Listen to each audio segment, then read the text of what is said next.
Melkor was the first great evil of the Middle-earth, and he achieved notable feats that even Sauron could not doubt. People think of Sauron as the big bad of Middle-earth. The titular Lord of the Rings has certainly left his mark on J.R.R. Tolkien's fictional world, amassing gargantuan armies and sowing untold misery through his dark arts. That said, his deeds are dwarfed by his predecessor. Melkor, otherwise known as Morgoth, was the first great evil in Middle-earth and the lands beyond. He plagued the world in the Silmarillion and Tolkien's other ancillary works. Within these works, he demonstrated numerous powers and boasted several achievements which Sauron could only dream of. Moreover, he left lasting effects that could still be felt in the mainline Lord of the Rings tale. Number 1. Create existence. Melkor is one of the Valar. These are gods who serve under the supreme creator, Eru-Ilúvatar.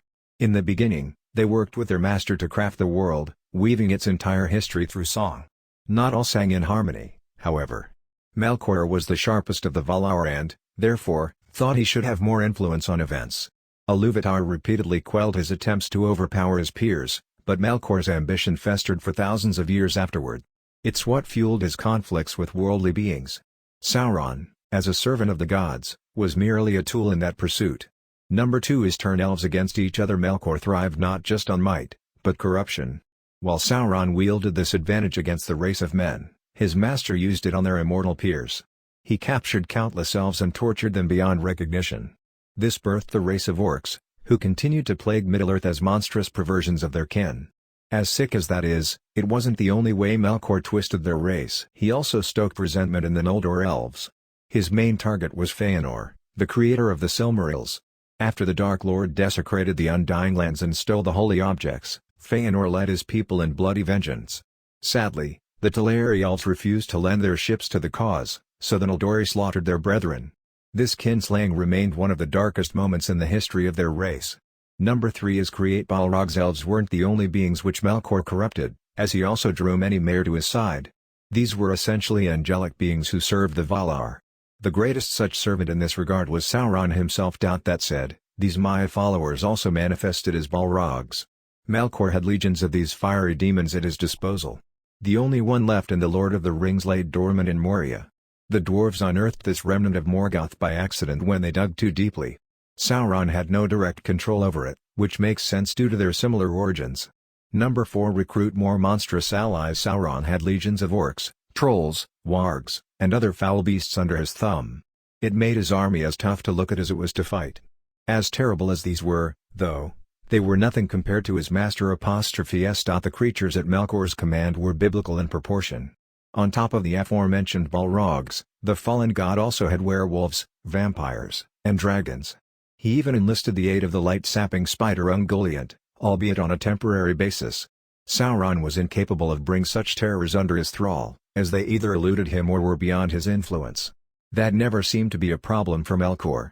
Next, fifth difference: maintain his form. Melkor was a monstrous humanoid. Standing several feet tall, he loomed over most enemies.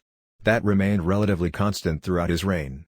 Even after the most grievous defeats, he appeared as the same satanic figure he always was. The same can't be said for Sauron. He repeatedly shifted his shape to suit the scenario, but that ability diminished due to a couple of setbacks. The first came when he brought the wrath of Ilúvatar on the kingdom of Númenor. As the island sank into the sea, the deceptive snake lost his fair form forever. His outer shape reflected the evil within. Not long after, the Dark Lord tasted defeat at the Battle of the Last Alliance. He lost the One Ring and any physical presence he had left. That's why he's just a flaming eye in the mainline Lord of the Rings story. The biggest and major difference: conquer Middle-earth. At the end of the First Age, Melkor had essentially won. His forces had destroyed every refuge of elves, men, and dwarves. Moreover, all who opposed him were dead, imprisoned, or enthralled. Sauron never achieved such absolute dominion over the world, but his predecessor asserted his dark divinity over anyone who doubted it. Only through that divinity did hope remain. A man named Zarendil sailed to the Undying Lands to seek forgiveness from the Valar on behalf of all earthly beings. The gods then came to aid their children. They defeated Melkor's forces, dragged him back to Valinor in chains, and tossed him into the void. Thus, Middle-earth was saved. The only caveat was that Sauron escaped to wreak havoc another day. However, his damage paled in comparison to the carnage sowed by his master. As such, the free peoples of Middle-earth managed to thwart him on their own. Any divine intervention was less direct. The Mair, for instance, guided the heroes as wizards, but the Valar themselves never felt the need to get involved.